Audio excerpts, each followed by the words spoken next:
இருந்தீங்கன்னா உங்களுக்கு மட்டும் தர மாட்டார், உங்க பிள்ளை மேல ஊத்துவார்.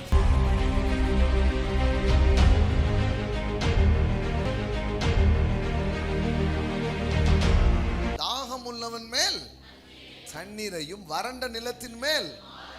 அப்ப இது பேசுறது தண்ணீரோ ஆற பற்றியோ பேசல. எதை பேசுறாரு? ஆசீர்வாதம். ஆசீர்வாதம் அப்படி சொல்லலாம். ஆமென். தேவனுடைய வல்லமை, பரிசுத்த ஆவியானுடைய பொழிவு, அதை தான் சொல்றாரு.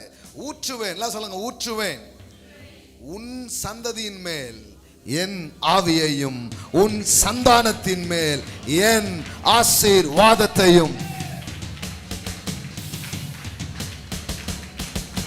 ஆமென், ஆமென். எப்படி சொல்றாரு பாருங்க, உன் சந்ததியின் மேல். பாருங்க, நீங்க தாகமா இருந்தீங்கன்னா கர்த்தர் உங்க மேல மட்டும் இல்ல, உங்க பிள்ளை மேல, உங்க பையன் மேல, உங்க வம்சத்தின் மேல, உங்க குடும்பத்தின் மேல. ஷரல மாக்கட்டா ரோசா தாரா மண்டலா லாக்கே மனா கபாரா. இன்னைக்கு வந்திருக்கிற உங்களுக்கு மட்டும் இல்லையா, உங்களுக்கு மட்டும் இல்ல. ஆமென். bless you. உங்களுக்கு மட்டும் இல்ல, உங்க பிள்ளைகளுக்கு, உங்க வம்சத்திற்கு. ஆமென்.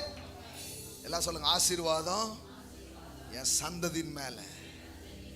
ஆமென். உன் சந்ததியின் மேல் என் ஆவியையும் உன் சந்தானத்தின் மேல் என் ஆசீர்வாதத்தையும் ஊற்றுவேன்.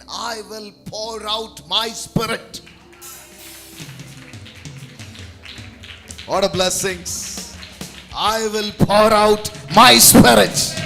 என் ஆவியை ஊற்றுவேன். ஆமென், ஆமென், ஆமென், ஆமென்.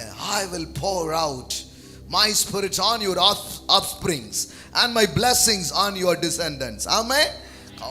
கவலைப்படாதீங்க, உங்க பிள்ளைங்களை பற்றி கவலைப்படாதீங்க. ஆமென். என் தேவனே, என்ன மட்டும் இல்ல, என் சந்ததியை நினைங்க. என் சந்ததியின் மேல ஒன்ன ஊற்றுங்க. என் பிள்ளைகள் மேல ஒரு தொடுதல் வரட்டும் ராஜா. என் வம்சத்தை நீர் தொடுவீராக. என் பிள்ளைகள், பேர பிள்ளைகள், வம்ச வம்சமாய் உங்க ஆசீர்வாதம் வேணும் ராஜா. உங்க தொடுதல் வேணும் ராஜா. உங்க மேல மட்டும் இல்ல, ஆமென், உன் சந்ததியின் மேல். ஆமென். உன் சந்ததியின் மேல் என் ஆவியையும் உன் சந்தானத்தின் மேல் என் ஆசீர்வாதத்தையும் ஊற்றுவேன். ஆண்டவருடைய மனசு பாத்தீங்களா? நீங்க வந்து தாகமா இருந்தீங்கன்னா உங்களுக்கு மட்டும் தர மாட்டார், உங்க பிள்ளை மேல ஊத்துவார். உங்க பிள்ளை ஒருவேளை இங்க வந்திருக்கலாம், இல்ல வராம இருக்கலாம். ஆனா நீங்க நிக்கிறீங்க பாத்தீங்களா, அதுக்காகவே, உங்களுக்காகவே. ஆமென்.